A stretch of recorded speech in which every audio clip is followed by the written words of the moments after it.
ಇತಿಹಾಸ ಪ್ರಸಿದ್ಧ ಧರ್ಮರಾಯ ಸ್ವಾಮಿ ದೇವಸ್ಥಾನದಲ್ಲಿದ್ದಂತಹ ಚಿನ್ನಾಭರಣ ಕಳ್ಳತನದ ಆರೋಪ ಕೇಳಿ ಬಂದಿದೆ.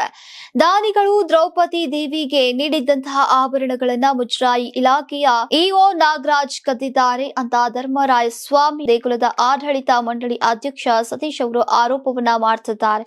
ಆರ್ಟಿಐ ಹಾಕಿ ಪಡೆದಂತಹ ಮಾಹಿತಿಯಲ್ಲಿ ಏನು ಚಿನ್ನಾಭರಣವನ್ನ ಇಒ ಕೊಂಡೊಯ್ದಿರುವಂತಹದ್ದು ಈಗ ದೃಢವಾಗಿದೆಯಂತೆ. ಇನ್ನು ಹುಂಡಿ ಹಣ ಚಿನ್ನಾಭರಣ ಎಣಿಕೆ ನೆಪದಲ್ಲಿ 63 ಗ್ರಾಂ ತೂಕದ ದೇವಿಯ ಆಭರಣಗಳನ್ನ ಗುಳುಂ ಮಾಡಿದ್ದಾರೆ ಅಂತ ಧರ್ಮರಾಯ ಸ್ವಾಮಿ ಆಡಳಿತ ಮಂಡಳಿಯವರು ಆರೋಪ ಮಾಡುತ್ತಿದ್ದಾರೆ. ಇನ್ನು ಮುಜರಾಯಿ ಇಲಾಖೆ ಇಒ ನಾಗರಾಜ್ ಅವರು ಕಾನೂನು ಉಲ್ಲಂಘಿಸಿದ್ದಾರೆ. ಹುಂಡಿ ಎಣಿಸುವಾಗ 63 ಗ್ರಾಂ ನೆಕ್ಲೆಸ್ ಸಿಕ್ಕಿತ್ತು.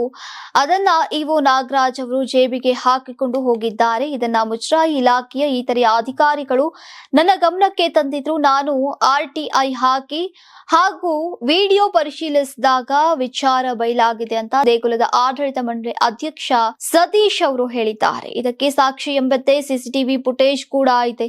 ಇದನ್ನ ಇಒ ನಾಗರಾಜ್ ಒಪ್ಪಿಕೊಂಡಿದ್ದಾರೆ. ಕಾನೂನು ಪ್ರಕಾರ ದೇವಸ್ಥಾನದ ಯಾವ ಆಸ್ತಿಯೂ ದೇವಸ್ಥಾನದ ಆವರಣ ಬಿಟ್ಟು ಹೋಗೋ ಹಾಗಿಲ್ಲ. ಹೋದ್ರೂ ಕೂಡ ಅದಕ್ಕೆ ಸೂಕ್ತ ಪ್ರಕ್ರಿಯೆ ಇದೆ.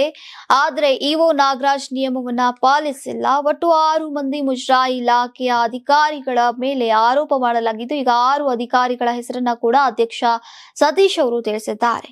EO Nagaraj, tahsildar Arvind Babu, ADC Jagadish, EO Naveen, assistant commissioner Purushottam ಸೇರಿ 6 ಮಂದಿ ಭ್ರಷ್ಟಾಚಾರಕ್ಕೆ ಇಳಿದಿದ್ದಾರೆ ಅಂತ ಆರೋಪವನ್ನ ಮಾಡಿದ್ದಾರೆ.